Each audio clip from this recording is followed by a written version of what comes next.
Yeah. Okay, we're good to go. John, will you connect us, take us live, or how are you doing it? Will you let us know when we are live? Yes, it's live. Yeah, it's live now. You can start. We can start.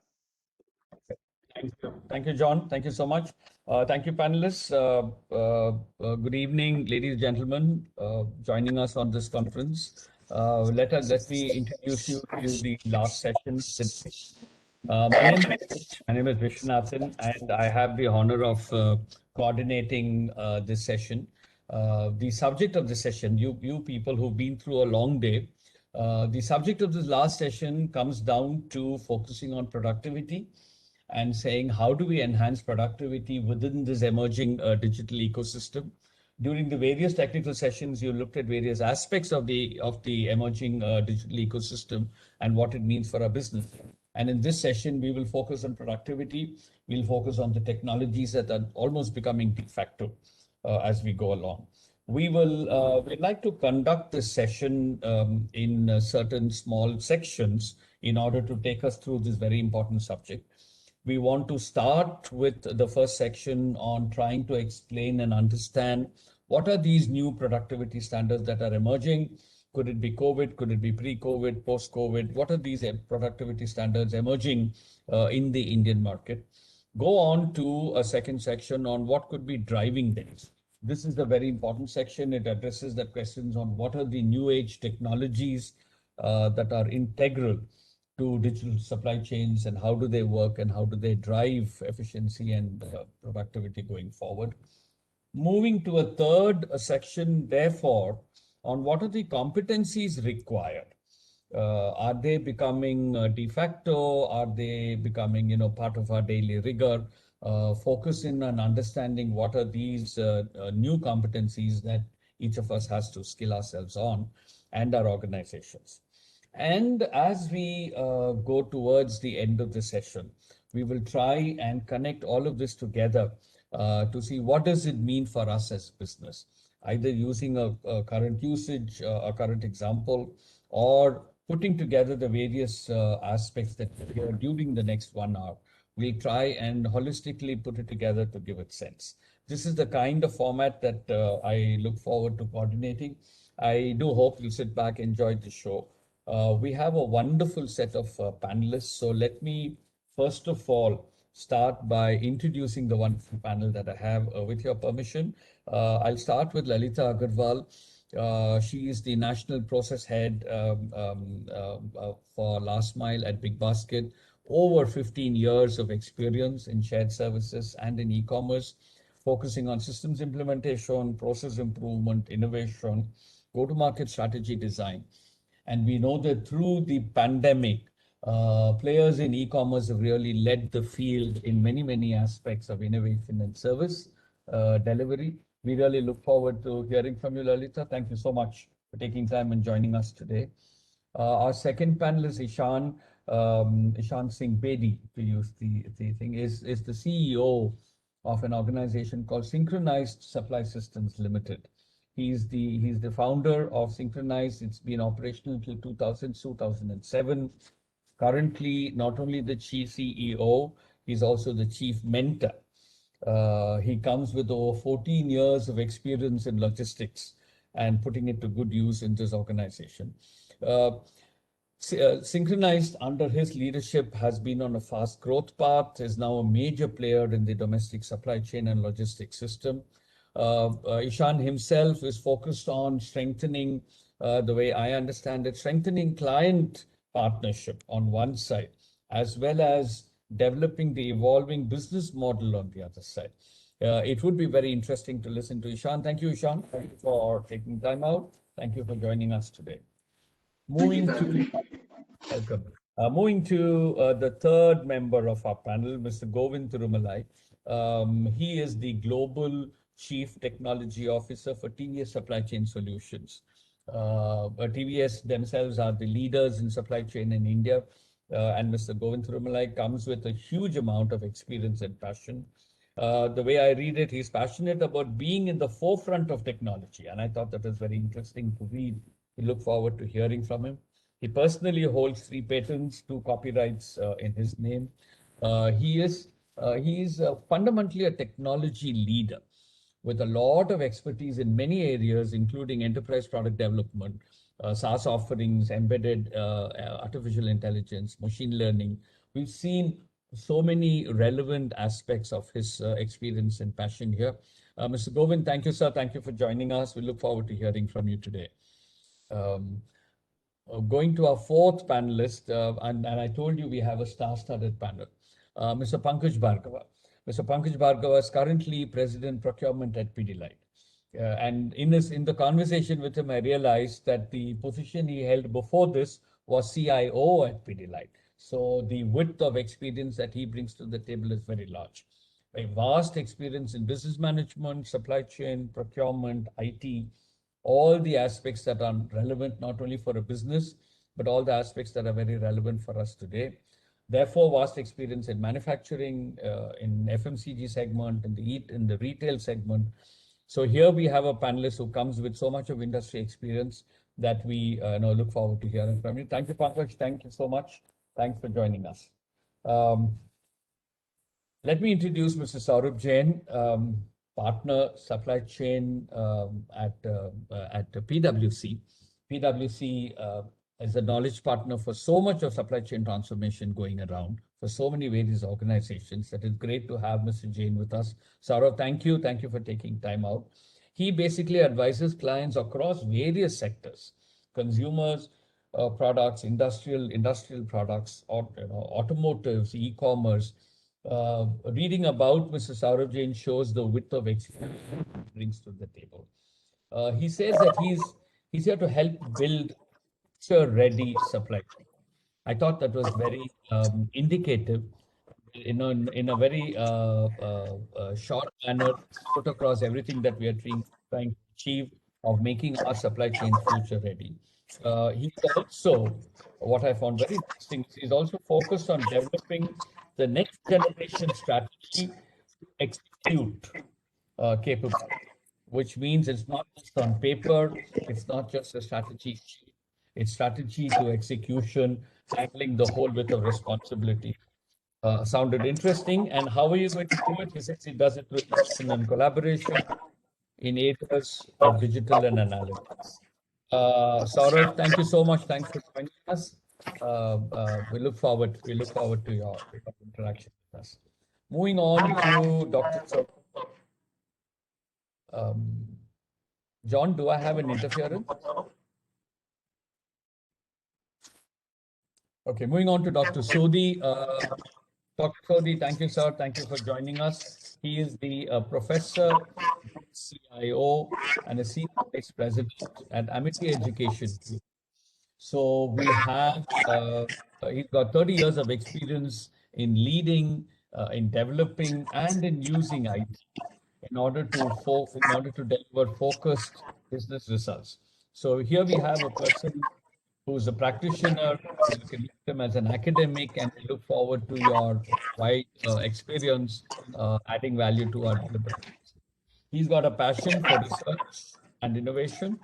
He's got 4 patents in his name, 50 plus research papers. So this is the width of your experience and expertise, sir, that we're looking forward. Thank you, panelists. Thank you to each one of you. Thank you for joining in and helping make this session truly wonderful for CII and for the audience. Let me once again thank the audience and welcome to this session.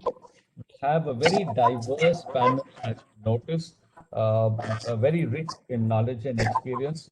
We will try and draw on their knowledge and experience in order to really add value to the subject before us. We hope you enjoyed the show. One last point before we dive in to our technical discussion is that could you kindly post your questions and your comments early enough on the chat box so we could ensure we give sufficient time, we are able to divert and direct it to the correct partner, correct member on the panel whom you would like to be addressed. So please post your questions, your comments. We look forward to it, and we will take that forward. With this, let me dive into the subject per se. As I mentioned earlier, the subject is vast. The subject can be discussed for a long time. It would help if we have a certain structure in the way we are discussing the subject. So I would like to start with addressing the first question of relevance here, which is what are the changes that we are seeing or experiencing in what we call productivity standards? We know that the last 12 months during the pandemic has not just taught us resilience in the supply chain, but in many cases, it has turned the entire business activity on its head. And so many of our Indian companies have done so well to manage it, to come on top of it, and to really make a success out of it. Everyone talks about the rate of growth of the Indian economy and the way we are bouncing back, most sectors of Indian economy, and how well we are bouncing back. In this process of managing the pandemic, overcoming it, succeeding under all such conditions, we assume that there are new productivity standards being set. And it would be very interesting for us to understand how some of our panelists see this new aspect of productivity standards. I'm going to start with Lalita, with your permission, especially because you operate in an area of great interest and great activity over the last 12 months. E-com, Big Basket, meeting people's needs, changing needs, and all of that. So the question to you is, how do you see this aspect of the new productivity standards being met? Are they being driven by changing consumer norms or consumer habits? Or are they being changed by industry? Or is it, is it just a sheer environment around us that is forcing everybody to set new standards for ourselves? Could you take it on? Looking forward to hearing from you. Sure, certainly. Am I audible? Yes, you are. Thank you. Oh, great, thank you. So thank you for giving me the opportunity. Now, so on the productivity norm, what are the new productivity norms? So I'll come to that. First, let me talk about what are every industry, every organization went through some of the common challenges, and some of them are very unique to their organization. So let me start with some of the challenges that was crucial for us to overcome as an organization. So let me list that down for you. So first, one of the challenges for us was how to create or rather how to increase the capacity with the same resources that we have, which meant we wanted to better our productivity. And with that, we had to redeploy talent, build in newer partnerships. Second, we wanted to understand how to predict demand and supply better. Uh, for that, we launched, which meant that, launching newer business models, newer delivery streams, bringing in mobility. The third, which we wanted to address, was how to have better inventory management. And last, how to overcome the geographic risks. So these four challenges were the key, and that set the ball rolling for us. Now, I'm respect to the newer technologies, we as an organization have been working for the longest period of time. For example, we're already working with GPS, AI, Internet of Things devices, RFID tags, machine learning, robotics, to name a few. We have been working on these technologies for the last, probably, 4 to 5 years, name, which is the closest period that I'm talking about. Otherwise, we have been toying with these for the last 10 years, whatever new technologies have been coming forward. Using these technologies, we have automated our route creation, tracking deliveries, sending notification to customers, using RFID tags to track assets, IoT devices to track temperatures. So these are some of the ways we have been using. However, for using any of these technologies, while there are many good products available, it takes minimum 3 months to possibly going up to over a year for us to implement some of these technologies. So, so what we needed to have thought during the pandemic was how to overcome our challenges, given that speed was the essence. So for addressing that, what we did was first listed down, we wanted to understand what is it that our customers want, and what is it that what are our challenges as an organization. So what do the customers want? The customers were not looking at a vast spread of merchandise. They were looking at essentials. Customers were not looking at deliveries in a certain time window. They wanted their needs to be met quickly. And we as an organization were struggling with basics like absenteeism at warehouse, delivery, and disruption in supply at local and regional end. Now, having considered all of these points, we had to think of the solution. Now, what we did was we looked at the problems and we said that we are going to do three major changes that will help us to have that edge. So the first thing that we worked on was the public distribution model. Now, in our traditional business to consumer model, customers are offered 20,000 plus assortment. Customer could choose a delivery window as per their choice from the available slots. Customers could place an order with just only one product and we could deliver with the delivery charge. Now, in the public distribution model, we limited the assortment to about 400 essential articles. And a housing society could place bulk orders for residents 2 days prior to delivery. With this, we were able to increase our picking efficiency and also increase our delivery efficiency. We also increased the number of customers we touched upon. Now, so to just sum it up, like, this alone gave us 100% increase in our productivity during the initial stages of the pandemic. The second thing what we did was, now having talked about public distribution model, that worked only in housing societies or larger organizations which were willing to use that model for their employees. So we had to think of our customers who are not living in larger housing societies. So how do we meet their demands? If anyone went on to our app during the initial stages of the pandemic, you would not find a delivery slot. So what did we do to overcome this? We did two things to overcome this. We launched a token system where the customer could come onto the app and take a token for future and order for that future from the day he or she took the token till the delivery date. With this, we were able to increase about 20% more customer base we were able to service. Second, customers were not looking at shorter time windows. They were not looking for 2 or 3 hour delivery time windows. So what we did, we introduced a full day slot, which meant that once delivery vehicle leaves, it can go through the day and come back. With this, we were able to kind of increase our efficiency of the picking efficiency as well as delivery efficiency. Now, the third thing what we did was, there was a lot of there's a lot of network available, a lot of unutilized capacity that was available with a lot of organizations. So what we did was that we partnered with over 200 plus organizations. These organizations were something like walkie shoppers or some pure consultants. Some were taxi service providers, car rentals, tech gig players like Tanzo, etc.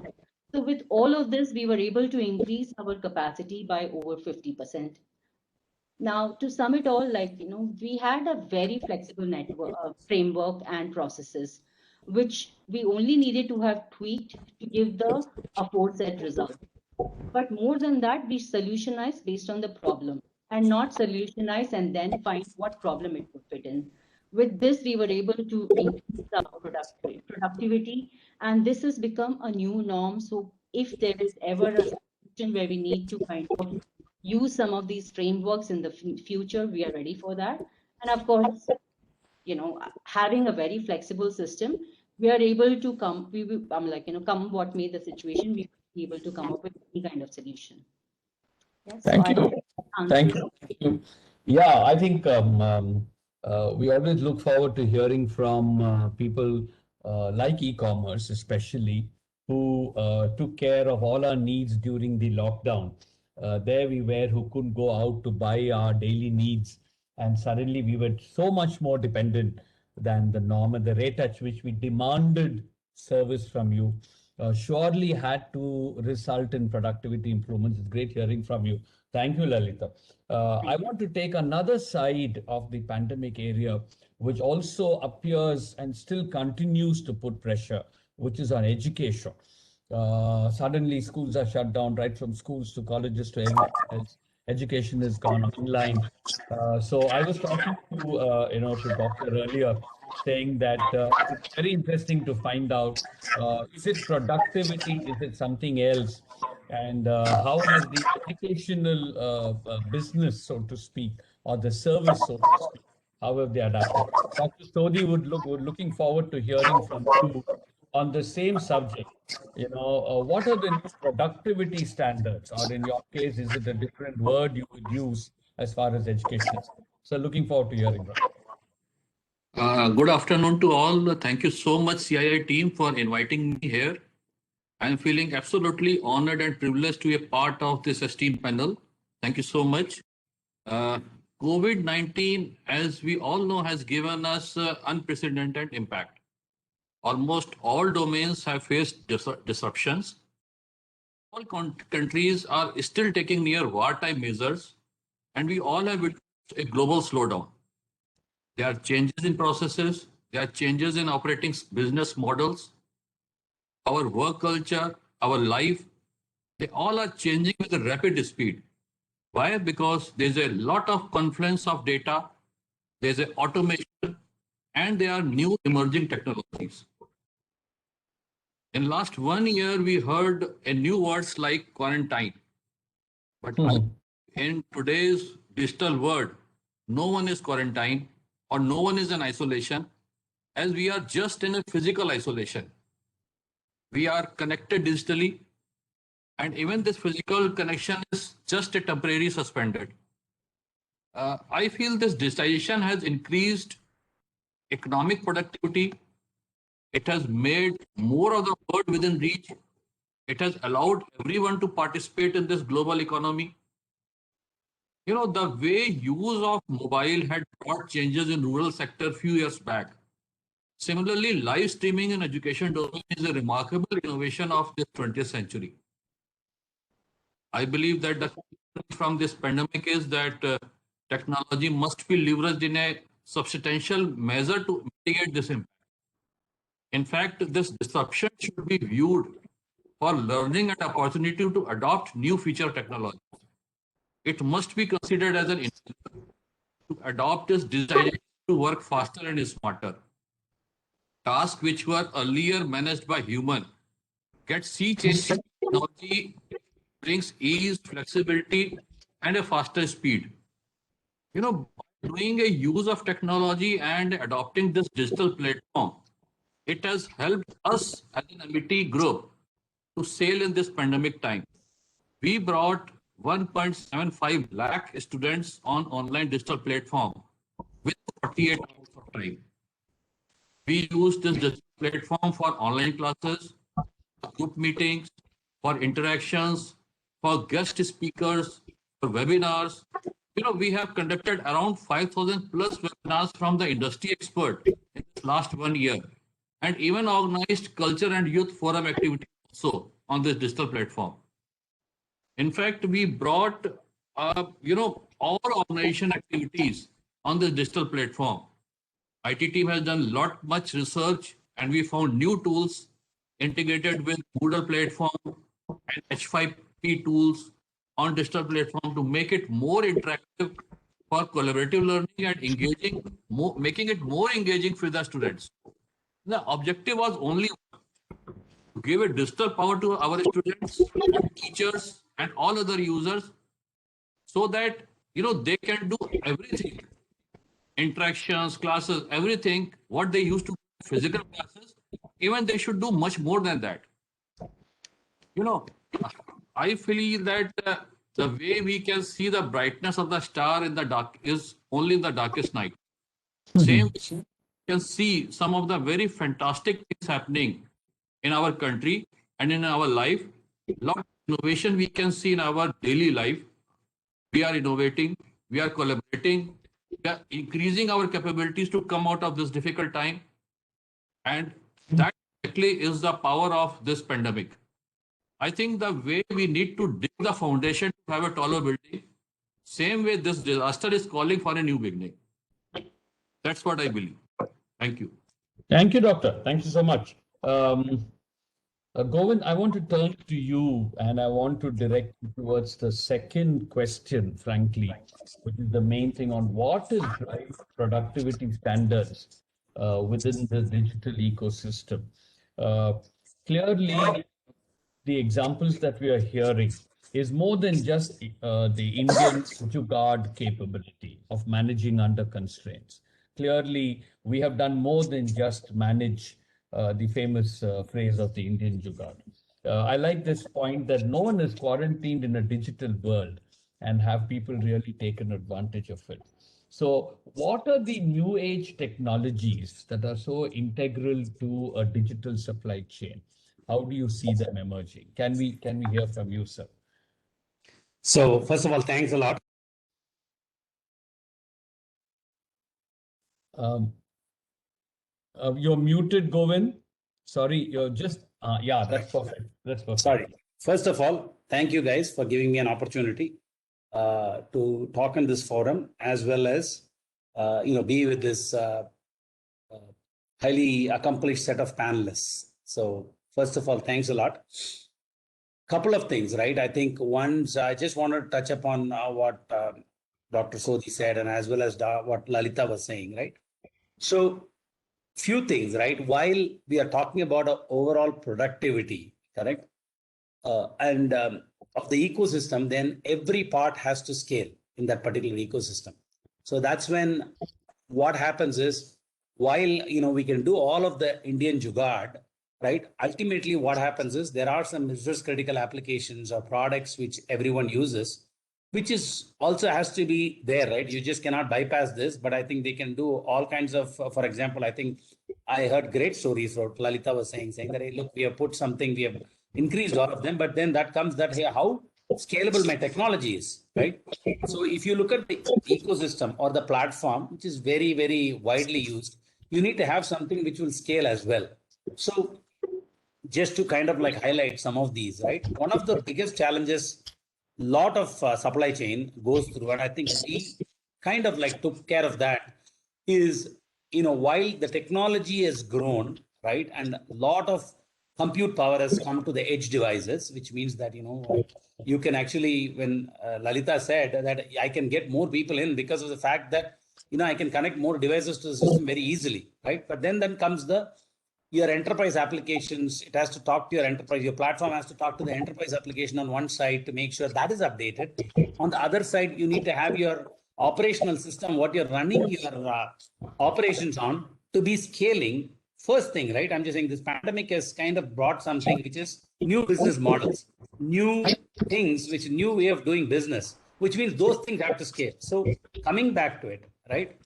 One thing which has to happen in all of this is not only that your digital ecosystem, not only that the front end, whatever we are doing, right? All these innovations has to be supported in the back end, and it should all be connected and working seamlessly. And I think that is where it becomes very, very critical. So if I take supply chain, for example, I think there are two big aspects of supply chain. I'm going to only talk about from a technology point of view, not from the edge point of view. There are two big things which are sitting in the supply chain operational system. One is your transport management system, and then other one is your warehouse management system.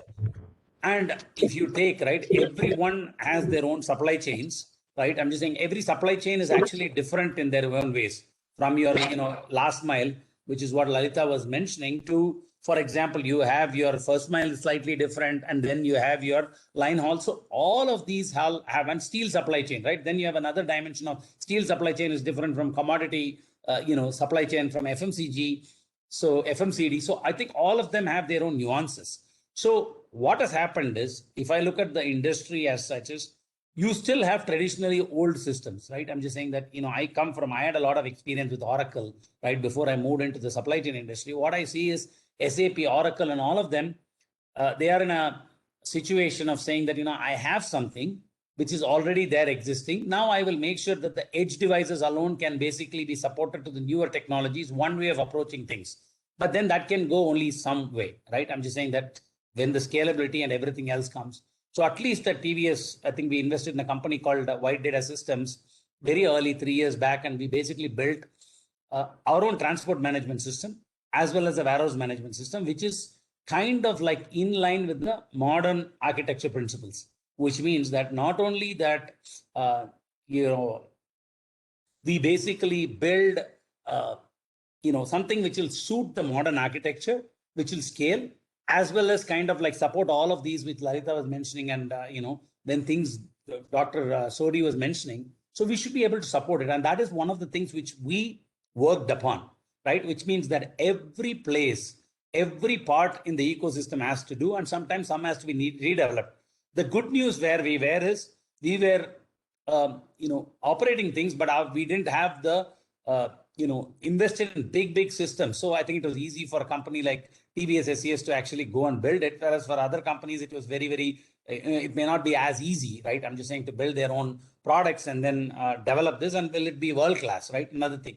So a couple of things, right? I think one of the things which is there is that though we have some of the key elements of the supply chain, also has to basically scale how we can use the modern services architecture and everything. And so we built it on the cloud straight away. We didn't have the baggage of building it in on-prem, worrying about synchronization. I think the other point which Lalita brought about is basically the integrations, right? Hey, it takes 3 months for implementation is what I think she quoted. I'm saying yes. So how do we easily plug systems so that they can actually get into your ecosystem much faster? So I think for that, sometimes you may have to take the bet and go to cloud. I will just use one analogy. I think when I know I'm also part of the Sun Java and everything else, right? I think sometimes, and I take some of those knowledges from there, and I say, not as a technologist, always the technologists like to build everything new. I don't think that is the reason. But sometimes what happens is you are kind of like having a traditional mindset of using the existing system to build something without making and try to tweak that. You can go only so far. Just to give an analogy, right? I'm just saying that when Sun tried to do the, like for example, the mobile devices starting to subject, right? They said, I will use Java, provide a J2ME platform where you have to do small things differently for a mobile platform. Then Google came and said that use the same platform and said that I will make it an Android platform, which you don't have to worry about which device you're developing it for. It was just a new thought, right? While I'm just saying Oracle Sun was basically trying to say that I will give you a recipe for making a bread. There was someone else who came and said that, no, you don't need to do the recipe for making bread. I'll sell you the bread directly, right? Something similar to that. So my point is sometimes to make the short story, I'm just saying long story short, key things is every part of the digital supply chain should scale. New models are evolving constantly. So if you have to increase the productivity, you need to increase the productivity as a whole system. Sometimes you may have to make a holistic change and make sure that you are able to cater to it. So in this new paradigm, you have edge devices which are there. And then you also have to make sure that your backend operating system is also on par with it. And so that you should be able to offer better services to your customers, right? I'm just saying, so I think that becomes very critical for, basically productivity increase.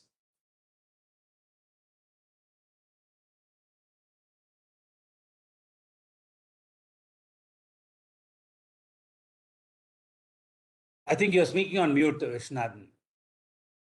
Oh, sorry. Oh, I'm so sorry. Yes. Thank you, Govind. Thank you for that. Very comprehensive. Certainly food for thought. I want to quickly bring another aspect into the same subject, and I want to go to Pankaj as a user from a user organization perspective. You have seen it as a CIO. You are seeing it in procurement. You've seen it in supply chain. What would be your viewpoint on this matter? I think two things. First, thank you for the opportunity to share my thoughts on this platform. So I think two things have happened in the last 6-8 months. One is that, what we have realized is, and, there are two types of broadly organizations. One are new organizations which sort of imbibe digital in their ways of working initially, and they start off like that. And there are organizations where digital transformation is taken over a period of time. One thing that we have realized is that digital is the way to go, and you need to be ready with the digital. So a lot of digital transformation happened in organizations in the last 6-8 months.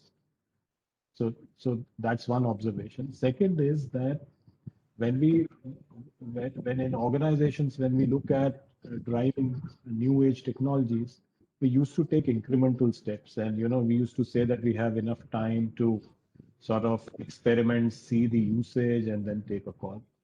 I think that thought has to be now, this whole process has to be expedited, because what's happening is that you have to be future ready, because this can happen again. So with this, I would like to, give some broad examples of the kind of technologies that might be useful in terms of the digital empowerment of the supply chain, if I can call that. So, and these are generic technologies people are aware of, but the usage per se, if we build these usages in our supply chain, and it will really benefit the users and improve productivity. So if we look at one of the technologies which is there in terms of IoT, today IoT chips can be embedded in products, and you can track, so and monitor shipments. So it gives a lot of visibility in the whole supply chain. You are able to reduce some inventory in areas, and your whole inventory of the supply chain becomes leaner. Then the whole area, if you look at the last 6-8 months, we also looked at a huge disruption in containers and the container movement. So all that can be again enabled through IoT, and one can have a real-time monitoring. There are big shipping lines like Hapag-Lloyd who have already moved into this, and you can see the trackers there. The other area and the other important technology which one can use from a user perspective is the robotic process automation. Where it improves productivity, so you can do it in lesser number of people.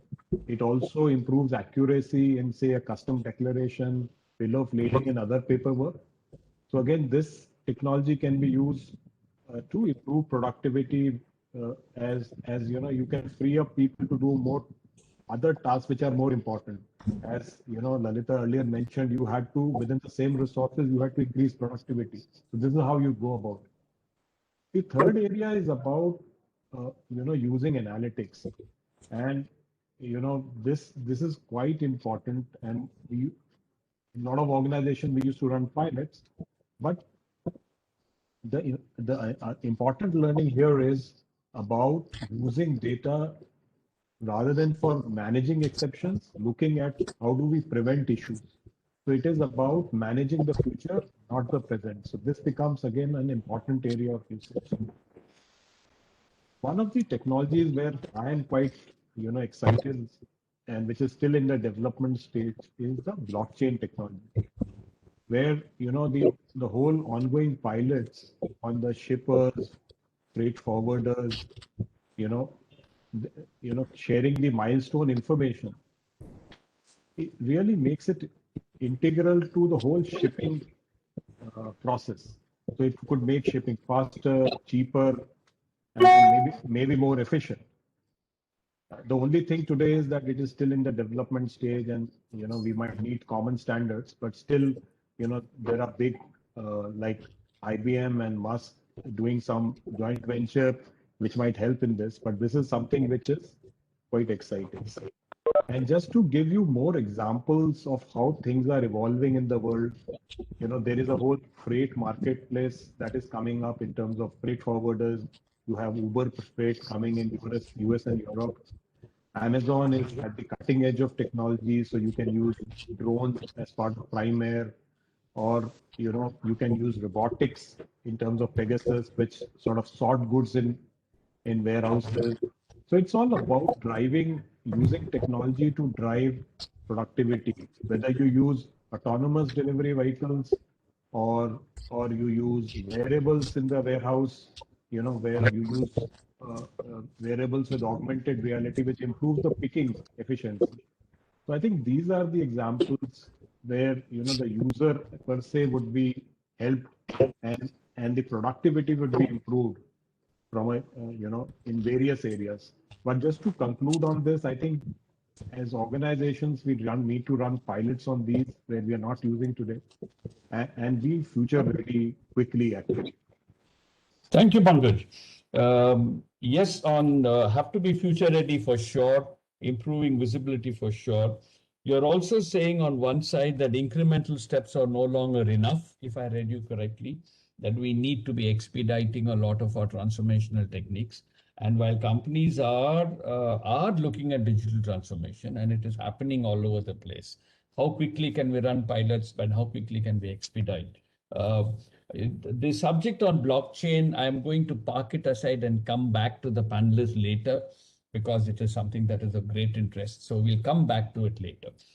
Before we do that, Ishan, if I can reach out to you, in your position as a facilitator in a way between service providers and clients and developing technology yourself, would you have a different take on what you heard from Govind and Pankaj? Thank you for having me here again. So I agree with Govind and Pankaj on a few of the aspects. One is that the pandemic has, forced everybody to realize the importance of technology. And as Pankaj was mentioning, incremental changes are no more acceptable. We need to move a little faster, right? But there's one aspect that I want to bring out, which is that technology has always been there, right? So just to cite a couple of numbers, barcodes were invented in 1951. Right?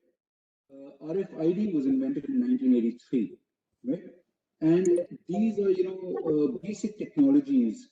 But if we go down to the ground level right now, I'm not talking about the e-commerce companies or companies which are very technologically focused. I'm talking about the broader market of manufacturers, storing of goods and selling goods. Even these technologies are not widespread deployed yet, right? They may be deployed in certain areas, maybe within a warehouse in certain locations, or maybe at the point of sale. But if you were to look at the entire supply chain, these are not very well, widespread implemented, right? So we've always had technology, but the execution of technology in the Indian ecosystem has typically been a major concern, according to me. I understand that there are a few reasons for this, right? One of the reasons, like what Govind was mentioning, was that typically we've had availability of only Western systems which have been bought and then replicated into India, maybe from any one of the larger companies, right? And those systems, while they work extremely well, in a Western environment, they are not made precisely for the Indian logistics environment. Hence, the implementation of those systems is a little harder, not a little harder, much more complex, right? The other aspect is that there is a very high cost to execution of systems which have, been developed at a very high cost, and hence implementation becomes a concern. Third, there's industry legacy issues. Who are the actual users of technology at the base level in the logistics field? They are the drivers and they are the operators within the warehouses. So it's a very base cadre of people where education is not guaranteed. So the deployment of technology has hence been pretty hard. The solution for this, like Govind mentioned, was there is the one possibility to develop technology which is made for the Indian environment and therefore is easier to execute, is quicker to execute, which is pretty much what the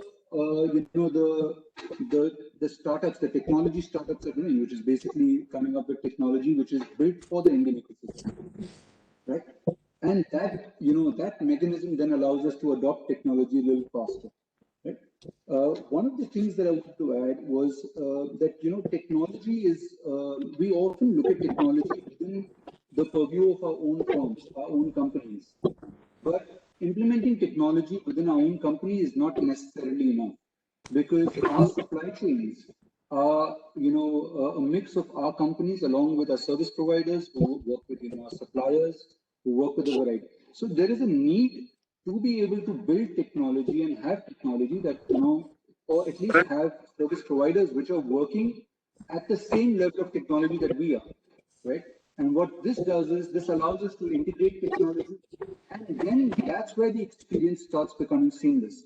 So the perspective is not just to implement technology within our own within our own companies, but also to have service providers, vendors, suppliers to be able to develop technology and come to a level, and then subsequently integrating with them. Because there's a saying in English: "No man is an island," right? So no company is an island either in today's ecosystem. Everybody works with everybody else. So the technology must speak to each other.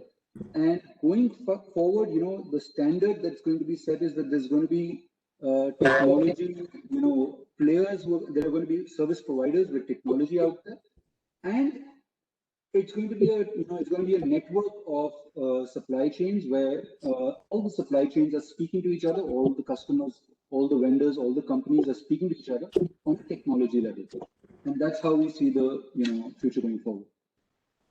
Thank you, Ishan. Thank you. I think the point being made is that we need appropriate technology, not just imposition of what has worked in the West or what has been successful in other markets, and that's very well taken. And you're also saying that you see so many Indian startups who are doing exactly that, developing appropriate technology, and therefore it's easy to implement, easy to execute, cheaper, maybe more acceptable to the users at various levels.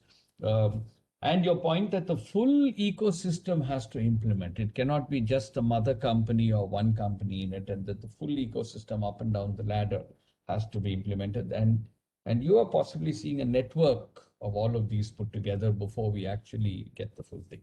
Thank you so much. Thanks for that perspective. As the last speaker in this section, I'm going to turn to Saurabh. You heard practitioners, you heard people in the middle, you heard technology experts. You're sitting here as a man who facilitates. Okay. What's your take on this section of new age technologies? Yeah, thank you, Vishwanathan, and thank you everyone. Thank you, CI, for having me here.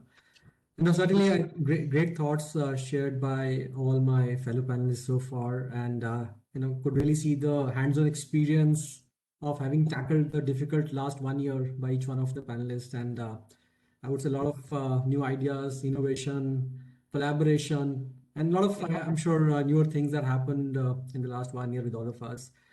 And in my view, I think, the way I see this role of new age technologies, even whether from a productivity standpoint or a business model standpoint, is really a combination of three things. There is business, of course, at the heart of it. There is a technology, and then there is experience. Okay, so I would like to really bring in the dimension of experience here into this mix.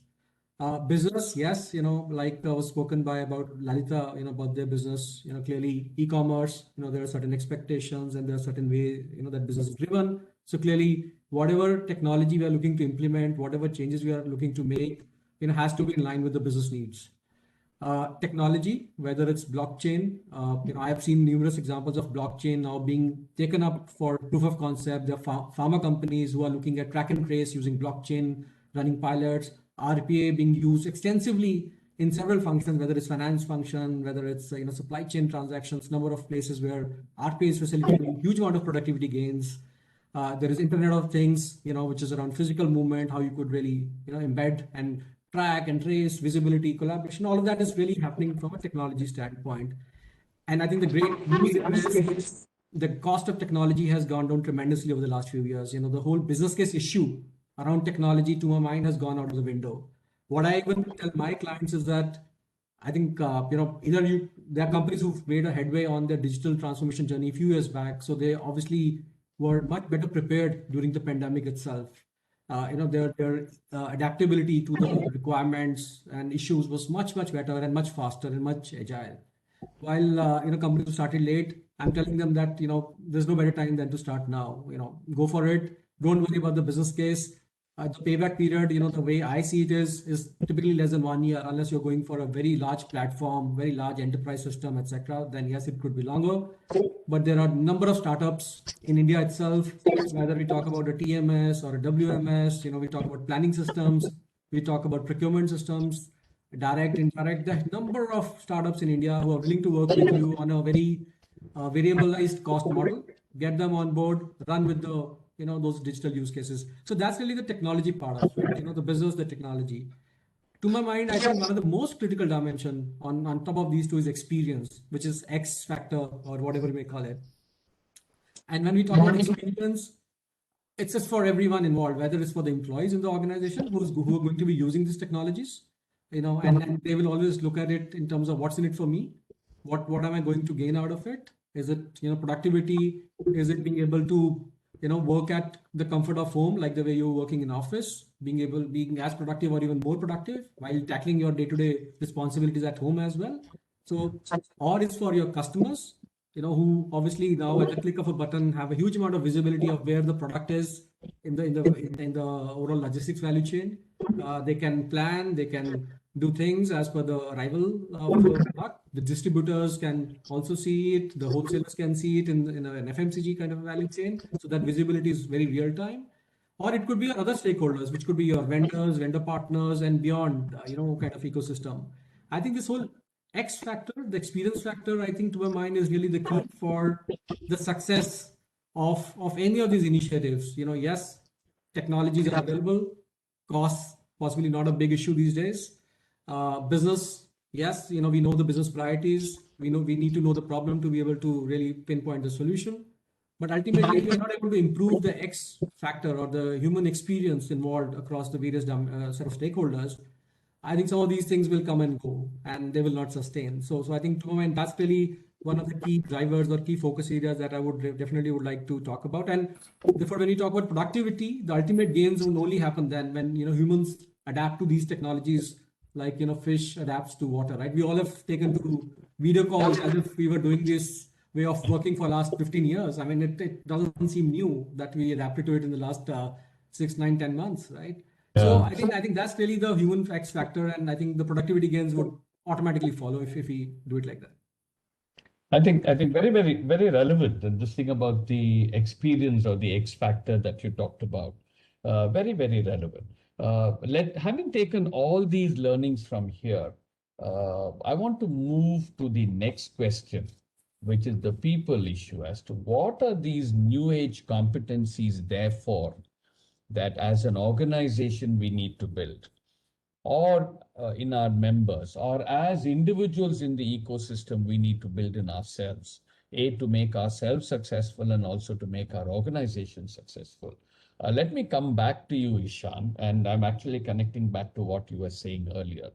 And you are there in the middle, connecting various people together. How would you see this aspect of what are these competencies that you think will actually become, like the title says, de facto? It'll become essential. It'll become de rigueur, something that is going on. How would you rate, and how would you concise manner put across what are these competencies that we should be sensitive to? Well, I look at it from a whole different perspective, in the sense that I believe that it's the people will adapt to the technology that is provided to them, and it is the need of the technology to be able to adapt to the people that work with it. Right? So because we're working across such a varied ecosystem in the logistics field, where we are working with people who may be very right up at the CXO level, and then subsequently down at the at the workman level. We need to be able to have technology that is driving and ensuring that people are able to perform the work profiles that they have. So the perspective that we have is that we should be able to have a backbone of technology which allows our teams to be able to work from anywhere, wherever, in whatever means they are, whatever position, whatever place they are, and then subsequently be able to deliver the requirements which the company seeks of them. So the onus lies not necessarily on the people and for them to upskill, but the onus lies in the technology to allow everybody to be able to make those. Thank you. I'm going to take this across. Let me take this first to Govind. The question that is being put across is people will adapt to whatever technology is provided to them, and the technology has to drive productivity, efficiency be the backbone. And therefore, and in this, and how would you respond to this statement from Ishan in this context of competencies that have become essential for the future? Sir? No, I think definitely I agree. I think I don't disagree that, for example, right? I think in those days we used to have, if you take warehouse management system, handles scanners, right? Now with smartphones being very prevalent, correct? So basically anyone is even he was talking about that even someone at the, it should scale vertically, meaning even someone at the lower level to the CIO level, everyone should be able to use the technology as proficiently as it is, and technology should be able to support. And I don't think that is one of the reasons why you would, rewrite technology in the modern space where, you can actually do most of it in your mobile these days, right? So for example, right, I think you have the option of saying that, it can be in a handheld, for you to scan something, or tomorrow, even that may not be necessary, because I think that is what, as newer technology Pankaj was bringing, right? You may have RFID tags, and even that, forget that, there will be vision technology which can take over. But underlying, all I'm saying is, you can keep on making productivity increases by making sure that it is easier and easier for technology to make sure that how can it make the life easier, and then, basically the user with, if you then bring in the ML part of it, correct? Then the next thing which happens is the user is just someone who's basically you do use the supply chain, you use the maker checker concept. And I'm saying that it's usually a checker, right? They're not the maker anymore. And so that's how it always moves from the fact that you're from a maker to a checker. And that's what technology should do. So that's what I would say. Technology, yes, I agree with them, has to adapt to the way the user is. And as technology grows, you should be able to innovate and make sure that your systems are in place, and you do it in such a way that it becomes, your productivity keeps on increasing. Perfect. So let me take the same question to someone from the e-com industry, Lalita. You've seen, like you started off this entire session, you've seen huge productivity increases. You've seen huge demands on you without being able to increase human resources in a short period of time. So how would you respond to this question? People will adapt to technology provided to them, right? It is the role of technology to actually drive productivity, be the backbone, and to add the sentence that go into saying, make life easier for the user. And, whether it's machine learning or other aspects of it, how does it work in your industry segment, and what would be your reaction? Sure. So, let me start off by saying that I completely resonate with what Ishan had to say, right? I'm like, and this is a first-hand experience. We've been working with some of these technologies for years together, and we've seldom had a user-related, issue where the training of the user is so difficult. Most of them are like configuration-oriented. They're just app-oriented, like this. Hardly any effort we need to put in as far as training the user is concerned.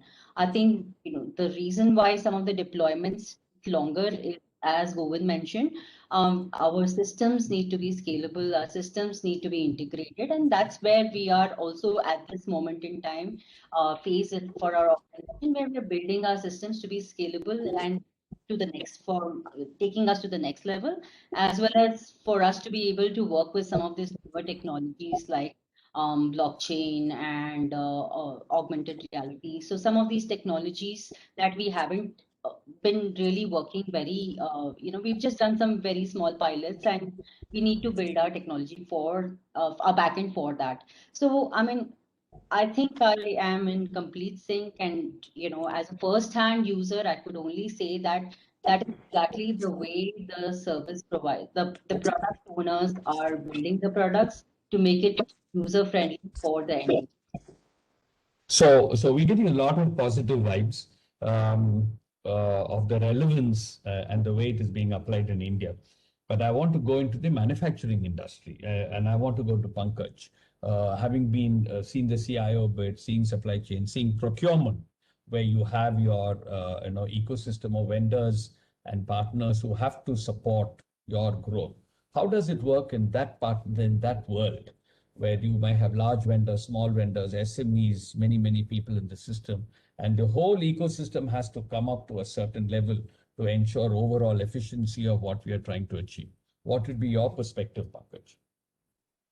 I think it's a very interesting question. I think I'll tackle that into two parts. I think on the first part, just to continue where we were in terms of adaptation of technology, I think one element that I think Saurabh referred to was the whole user experience. So I think the technology has to, there are various technologies available or options for technologies available. People or users choose those technologies which are, they're easy to use, and it solves their problem. They are not enamored with a large name or etc. Even a startup giving a technology solution does help. Now to your question on the business partners, whether you work with distributors, whether you work with dealers, or you work with the vendors, I think there is an element of adaptability there, and this is I'm speaking from experience. There are people who are good at it; they quickly adapt. In a sense that they are, if you put a distributor management solution or a supplier relationship management solution, there are people who are able to quickly adapt. And the first thing, for example, if you look at a vendor ecosystem, people will first want that, or even a customer ecosystem, they will first want a visibility of their transactions. I'm talking of basics, but what's in it for them is the first thing that they look at when they adopt a digital solution. So they will say, okay, let me look at my account statement, at my transactions, so that it avoids the reconciliation process. See, these are basics. Any technology solution has to look at what's in it for the stakeholders. As a manufacturer, I might want X, Y, Z, but what's in it for them is so important to drive this change. So there is an element of change management when we look at the whole ecosystem when we move outside, because internally you are driven from your, from your objectives, internal organizational objectives. But when you move out, you have to marry both, whether what's in it for them and what's in it for you. I think that is the distinguishing element. And the second thing which I mentioned earlier is all about the user experience. So if both are good, then the adaptation becomes easy. So, sorry, can I just add something to it? Please. So, we have a use case, right? I'm just saying, and I think I'm going to pick on, I think the key, I think Ishan hit the nail in its head, right? I'm just saying that connected systems, right? With the connected systems, for example, with the suppliers and everything else, makes it much more integrated, helps us to get a lot more efficiencies. And I think that's what he was mentioning. Not only that, okay, you have a good enterprise system, then you have a good edge devices, but how they are all integrated. And I think that is there. And I think in case of production, especially, that becomes very critical.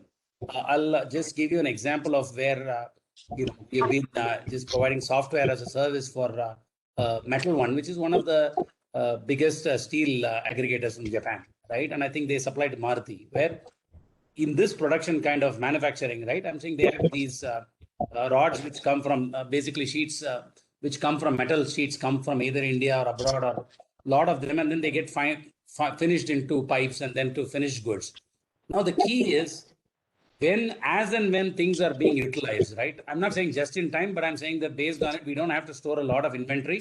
So once you have these systems connected to place, then you can, each of the system feeds back, which means whenever I start using something in the finished good, this many coils, which goes to Maruti, my end customer or whatever it is, I know the transit time it's going to take, lead time for it to reach there, right? Because you have your transportation time and then you have your lead time. So what happens is once they are all connected, we work backwards and say that what the order comes for the steel has to be ordered in the site. So 2 points I want to make. One is what Ishan said, that when it's integrated and connected, then I think it's, the productivity as well as in the manufacturing and everything else, it adds another dimension to it.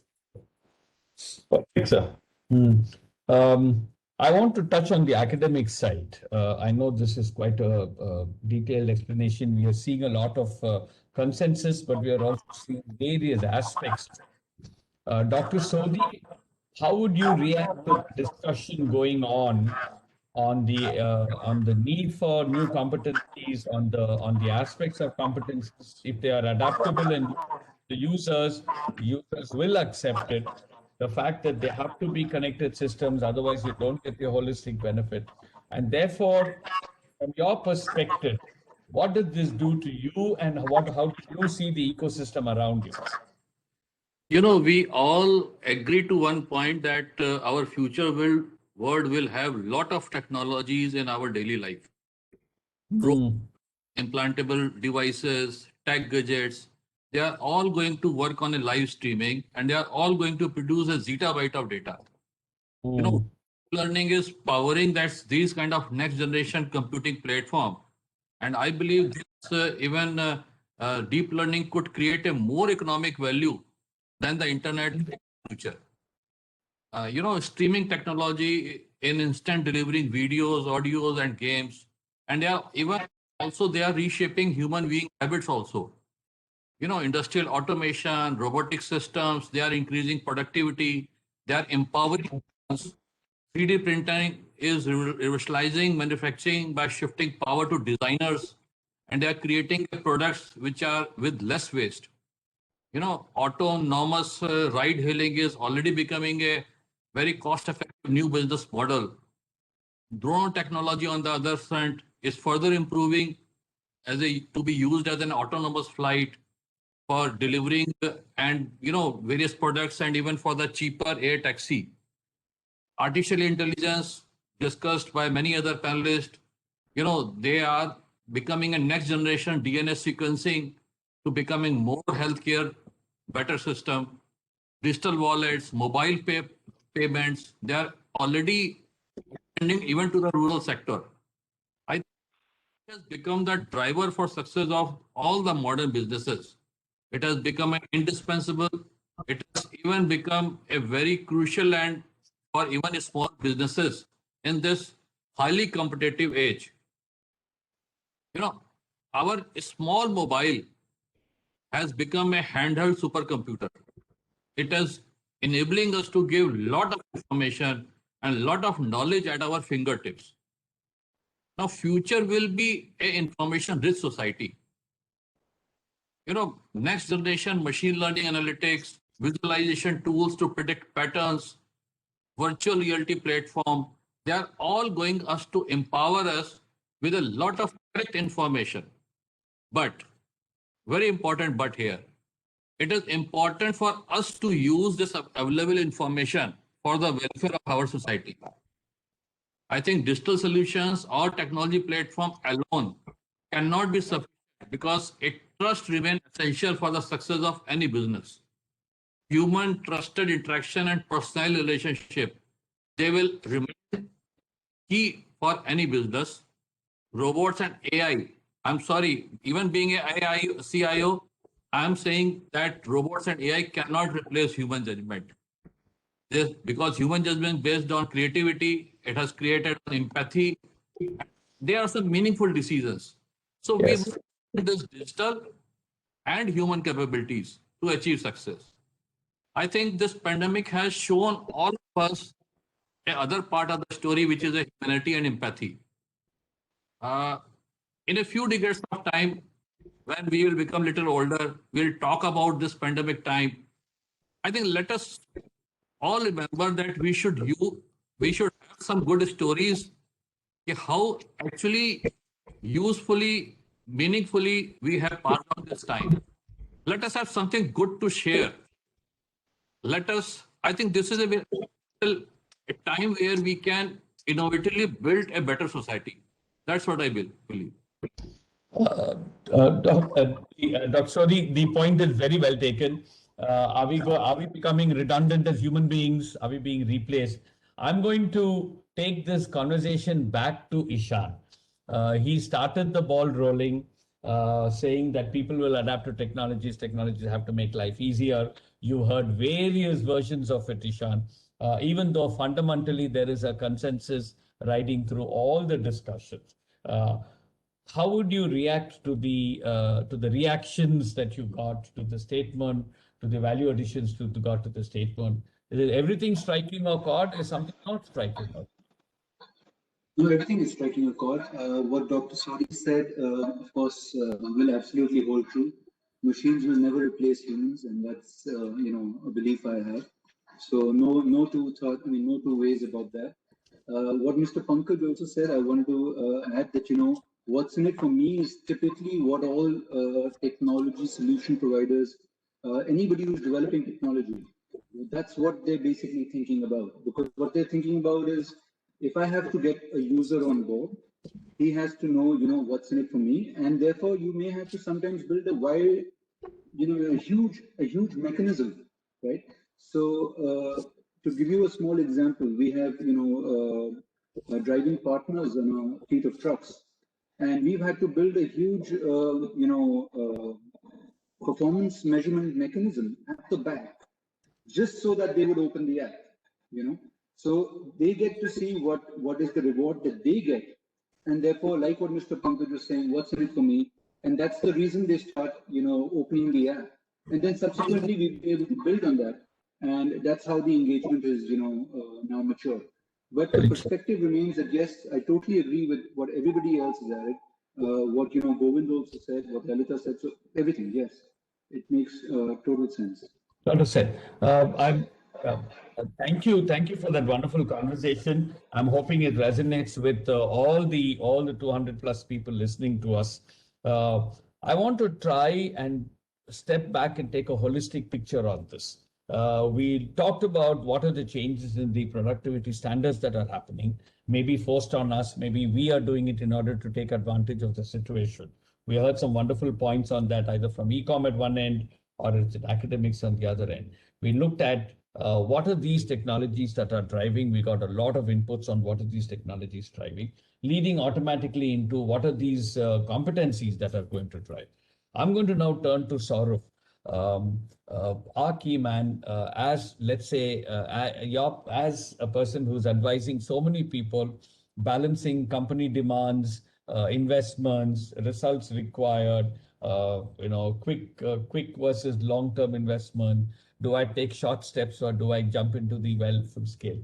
If I look at you and say that putting all these all these inputs together, connecting all these various dots together, and what is the relevance for me as a businessman? Is it essential? Yes, there is a yes there in the box being ticked. Is it necessary? Is it going to help me grow? So if you put all these dots on technology, on the need that productivity will, enhancement in productivity fundamentally is important. What are these technologies that can help me drive productivity or drive the X factor called experience factor? How would you connect all these dots together, Saurav? Sure.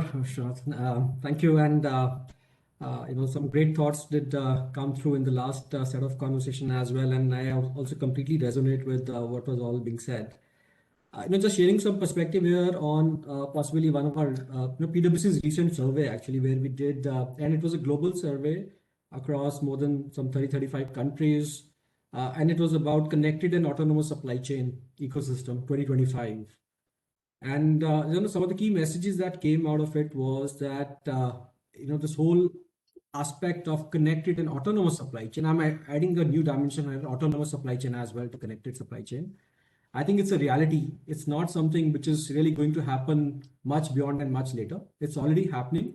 There are a number of examples. There were actually 7 companies that we studied, right from Nokia to Bayer and so on and so forth, Continental Tires globally, where we saw some very, very real examples of how these companies have taken all of these technologies extremely seriously, and they are part of their strategy.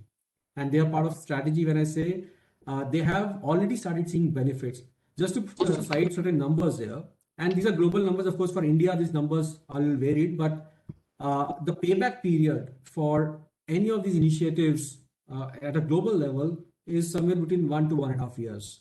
Okay, so that's what we're talking about. And in the case of India, I believe, and of course, depending on the size, scale, complexity of an organization, the payback period could be much lesser as well.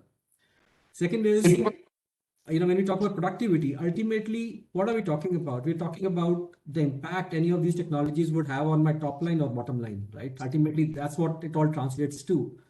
And, very clearly it came out that the top line benefit could be anywhere between 8 to 10%. That's possible when you take up some of these initiatives, digital transformation in supply chain and other such measures. And similarly on the cost front as well, similar percentage between 6 to 8% is easily possible. So the point is that there are clear benefits to be accrued.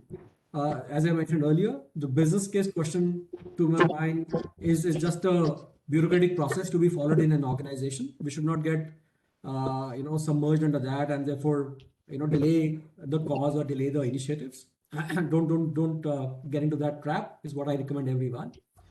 The point on this whole aspect of success of these initiatives, I think one aspect I would again talk about from my experience is adoption. Many of these technologies that we speak about, and I think a lot of other panel members spoke about, including TMS, WMS I've seen, with organization, the adoption issues continue to plague the industry. Whether we talk about, the varied ecosystem was spoken about, we like on the logistics side, we have drivers, we have, co-drivers, we have, small transporters, we have large 3PLs, etc., etc. There is a very large and wide and varied ecosystem in the context of India. But at the same time, the issue, therefore, organizations face around these initiatives, adoption, therefore, I think that's one very clear aspect where there has to be huge focus that is required by every organization, every individual when we are taking up these initiatives. And therefore, the focus on adoption has to start from early on, not after you finalize the technology, you're deploying the solution, and then you think about that, how will I make it happen? How will the users take to it, etc. It's a question where you start from at the very beginning. And that's where, the whole X aspect that I spoke about earlier needs to be taken up very, very seriously as part of the agenda itself. A couple of other important issues that, again, as an individual, as a user, I must talk about is the digital talent and digital upskilling. Now, I think it's one aspect where, I do remember the talk we spoke about that the technology has to adapt to, the user requirements. Of course, technology continues to get innovated, improvised, etc., etc. But at the same time, I think as an individual, as a functional head, as a CEO, CFO, supply chain head, CSCO, I think my equally important responsibility is to focus on building digital talent in the team. Whether I acquire talent, I know, and it might sound surprising to many people that even in functions, people are, and it could be a supply chain function, it could be a finance function, it could be, procurement function. People are getting data scientists on board. You will have, it's not about data scientist is someone who will sit in your data analytics department. No, that person could very well be part of your own function and department. So getting some of the new talent, digital talent, and if that's not possible, or even if that's possible, continue to upskill your people in a very, very focused manner. That could be through interventions, internal, external, that could be through use cases, that could be through pilots, that could be through collaboration with academic world, or that could be in collaboration with the startups. I think there's a huge amount of content available online. So, that whole digital upskilling needs to be, again, a very, very important mantra to be focused on by, I think, all of us as individuals and as organizations that we work for. So I think in overall speaking, I think great points about productivity. And there is a clear gains available, productivity, top line, bottom line, whichever way we want to, the dollar gains are available. Just that I think we need to get started somewhere and focus on some of these key aspects to really, make a good beginning and a successful one, because typically I've seen people getting demotivated because, the first pilot didn't go successful. I think it's important to put in the right ingredients and the right focus on adoption, all those aspects that I spoke about. And I'm sure success and productivity and top line, bottom line, everything will follow. Welcome. I'm sure that resonates with a lot of people. So I'm going to touch upon one industry representative here, Pankaj, and ask you, how do you resonate to these points about don't delay initiatives, adoption issues? Yes, we have to upskill and ensure we are increasing our digital talent. And finally, don't get demotivated as we go along the journey. What would be your closing comments on the subjects and on the topic on today in general? A very interesting perspective that Saurabh brought on the whole issue of adoption. I think one is, you find that that as example being given by Saurabh is that you induct specialized talent in your function. I think the important thing is also about building that digital quotient or, the technology quotient. And it is, it is so important that one understands technology and then applies that usage in business scenarios. So, it is completely apt to say that you need some technology knowledge within the functions on the supply chain side. The whole area about the whole competency piece, just to add one more bit to it, is that we need to build competence on the risk management side also. Though it is not completely related to the digital part, but the risk management side in the last 6-8 months has been, and if there are technology solutions around it, predictive solutions around it, it would be great. But this is another competence that is needed to it. So, I would concur with a lot of things that have been said, but on building the adoption side, you need to have talent within the functions.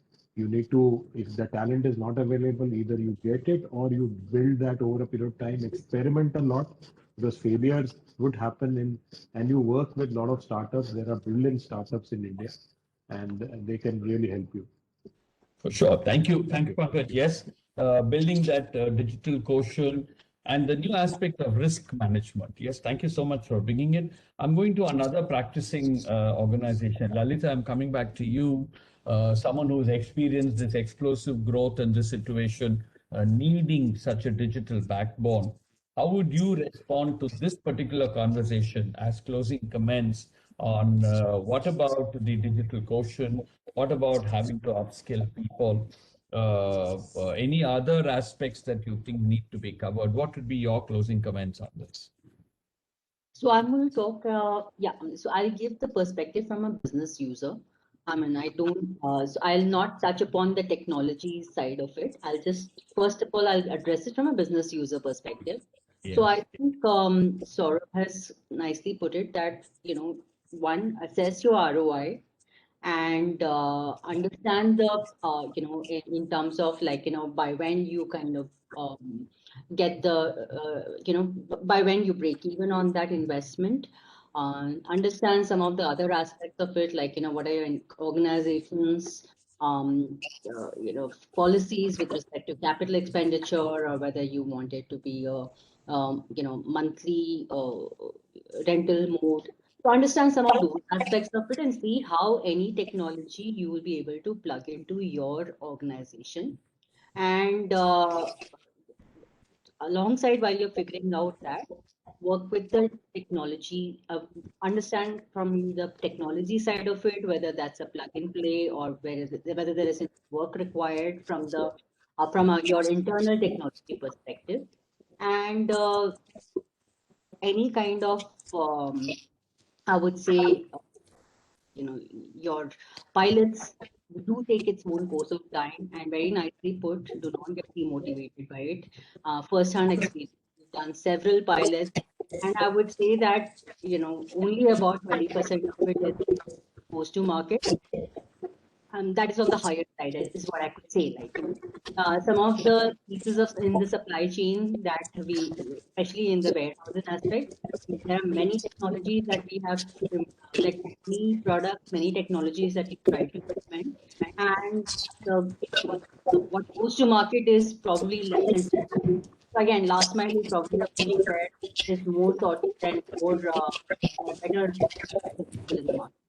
So that's my closing statement. Again, like, once you have figured out what your organization's mission is, once you've understood what it is, what period of time, even the right resources, where resources for setting up these pilots, understand the capabilities that are required as far as even the implementers are concerned, the technology.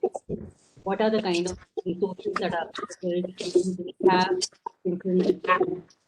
the product, folks and your internal technology teams, are they synchronized? There are multiple pieces to be kind of set up.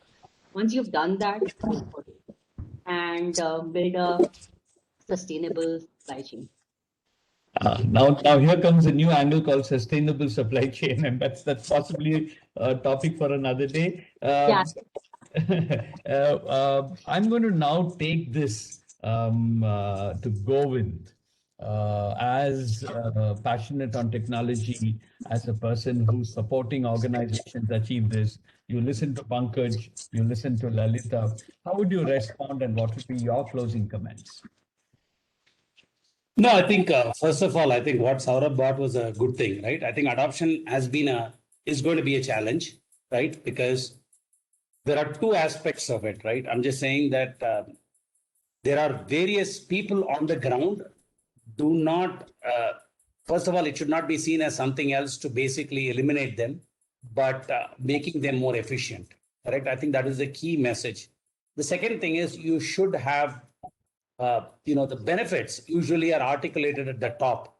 Like, for example, right, I'm just saying that, with your stocks, especially if you're in the B2B space, right, it is very, very critical that your stocks and everything else are reconciled and matched. There's no pilferage.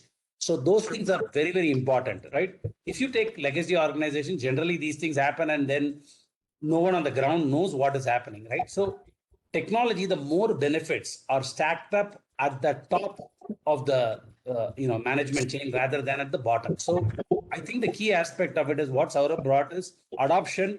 First of all, has to have that. The top has to see the value first, and then they will push it down. The second thing is once they start pushing it down through the system, right? I'm just saying that then I think the people at the ground level will see that, that there is a lot of benefits which they are getting, and that is mostly increasing their productivity and not eliminating their jobs. Perfect. So it's a nice balance. On one side, we say that if the user sees the benefit of what he's doing, he will adapt. Even at a lower level, he'll adapt the technology that is being proposed. On the other side, you're seeing that the benefits are actually stacked up at the top more comprehensively than they are maybe as you go lower down the runs. But it doesn't mean that you can ram it down somebody's throat down the line. Everybody has to see how it's going to benefit his or her work and what benefit it's going to do. A lot of common sense here, a lot of business sense here, which actually can drive what we are trying to achieve. And the fact is that this session is all about productivity. And it's all about, business sense and common sense and how we take benefit out of this. I'm going to come back to you, Isha. You heard practicing companies. You heard Govind say his piece on what he felt. Tell me your point of view on this. What are your closing remarks on this? Key takeaways. I totally agree with what Mr. Pankaj Bhargava said. He said that, keep trying, right? Keep experimenting, keep implementing again and again. And I think that is a definite requirement that one should not stop innovating. And that is the need of the hour. What Lalita said that, make a business case of it, you should invest.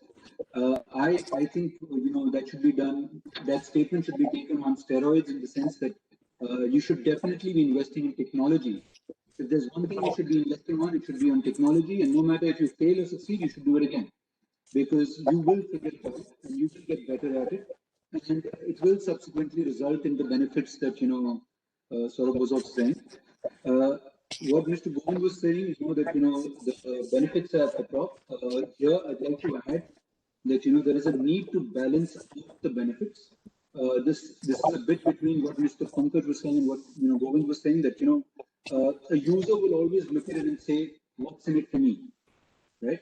So the key aspect, if you want good adoption, is to have that what's in it for me and some kind of a benefit built in for the user, right? And that subsequently, makes it easier for you to implement the projects. Yep. That's typically, what I have taken away from it.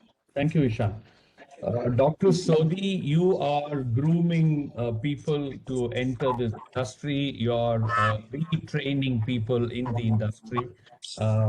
Where talking about talent, we are talking about having to upskill talent as we drive this. What would be your take? What would be your closing comments, especially from the talent perspective? COVID has given us lot of opportunity to innovate. What I believe, this is a time to build a new solution, innovate in new solutions for the industry, for the benefit of the society.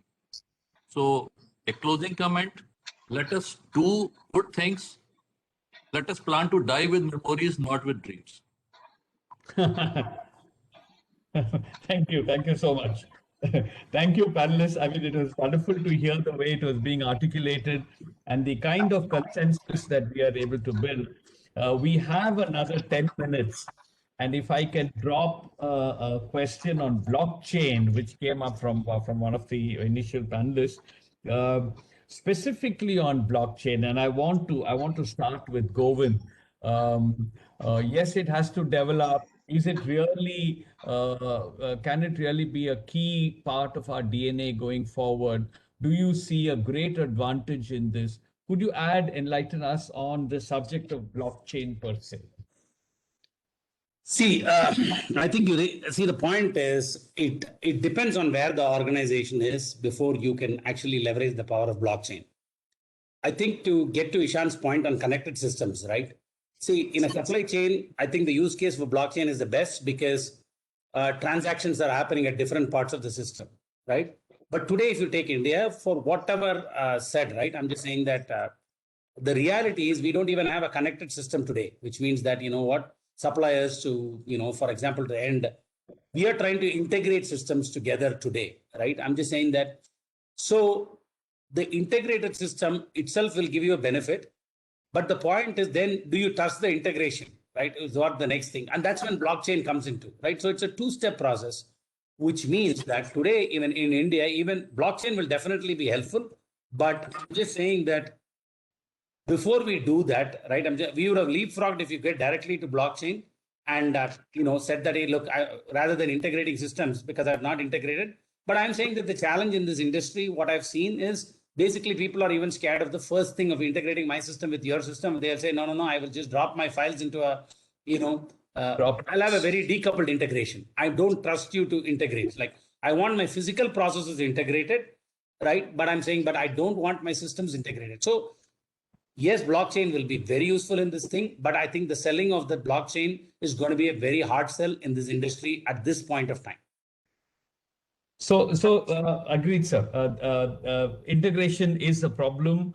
Trust, you use that word of trusting other systems is a problem.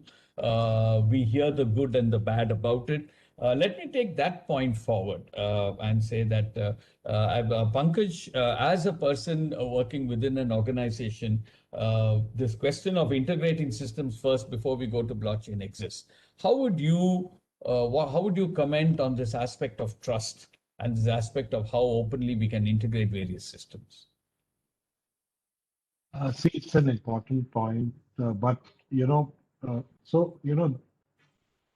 blockchain usage will come when there are compelling use cases which will compel organizations to share their data in that ecosystem. So if I'm interested in, say, cutting my supply lead times, right? I can be on board a blockchain system where there are where you have to share data, not completely, but relevant data to be shared. So it depends on the use case rather than. So obviously, blockchain solutions would require organization to organization or cross-industry sharing. But the compelling case is the need for it. And if it makes business sense, why not?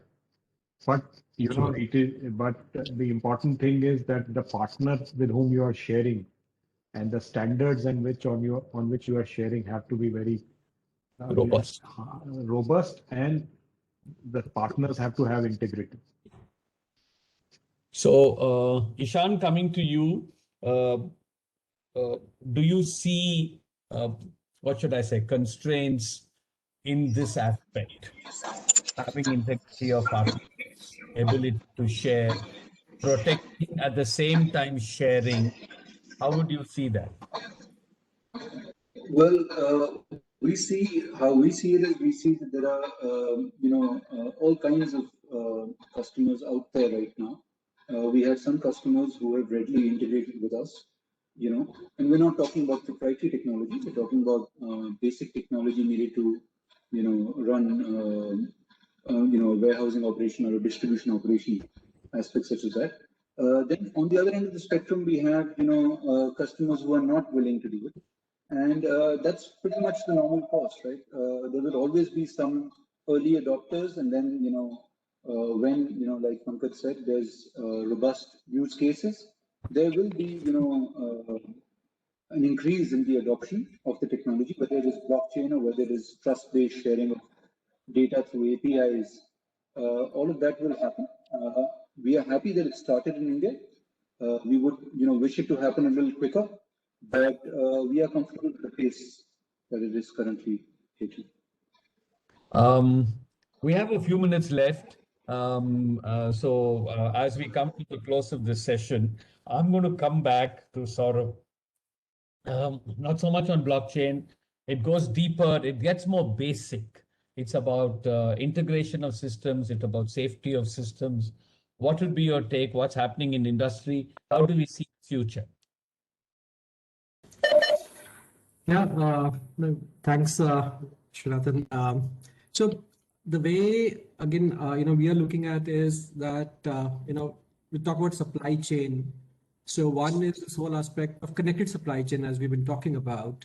And second is this whole part of future ready or supply chains, right? And that's where I think Pankaj, I guess, mentioned the role of data analytics, modeling, building resilience, etc., because you can predict what might happen if something goes wrong, like the way it happened 9-10 months back, right? So some other calamity or something else may strike, and all of a sudden things are crippled, and therefore there's a significant impact on different parts of the supply chain. So really building that future-ready supply chain. And the third angle there is, and this is also catching up, and I'm sure many of the participants, listening into this panel discussion would know that there is this whole concept of autonomous supply chain, which is catching up fast, which is where, bulk of the decision making in the supply chain could actually be done by the system itself. It's only a few exceptions on a daily basis, weekly basis, which possibly needs to be taken up by users, and the users could be in the logistics side, could be on the planning side, procurement side, etc. But it's really system driving the whole supply chain in a very, very autonomous manner. And there are, as we talk, I know about some of the large FMCG companies, both in India and globally, working on some of the systems, doing pilots, etc., to roll out that kind of a concept. So the way this whole, I think, world is moving towards is, yes, as much as we need to adapt to technologies. There are great technologies available at much cheaper investments. At the same time, the question of ROI business case would continue to be asked in the organization. So deal with that. And the third is, I think, the perfect time to really build a future-ready organization, future-ready supply chain, because again, the way I have been again talking to my clients is supply chain is not a back-end function. Supply chain is a core function in any organization. And therefore that's a mindset shift, people need to have as we go along. And then we've seen how supply chains have reacted and adopted, or others, in the scaling up and tackling the pandemic related issues in the last 1 year as well, not just in India, but even globally as well. I think those are some of the thoughts. Vishwanathan, I don't know whether I answered your question fully, but thank you so much. Thank you. Thank you so much. I think you summed it up beautifully as we come to the end of the session. Banu, I think you're online. I think we've come to the end of our session. I want to thank our panelists tremendously. Thank you so much for the wonderful session. I sincerely hope all of those listening to us have enjoyed this session and have got inputs the way we have as panelists. Thank you so much, sir. Banu, would you like to take it on for a closing remark, Banu, or how would you like to do it? Yeah, thank you so much. Yes, we have come to the closing of Digital Supply Chain Conference with the theme Winning Strategies for Sustainable Future. Thank you so much to our session chair, Mr. Vish.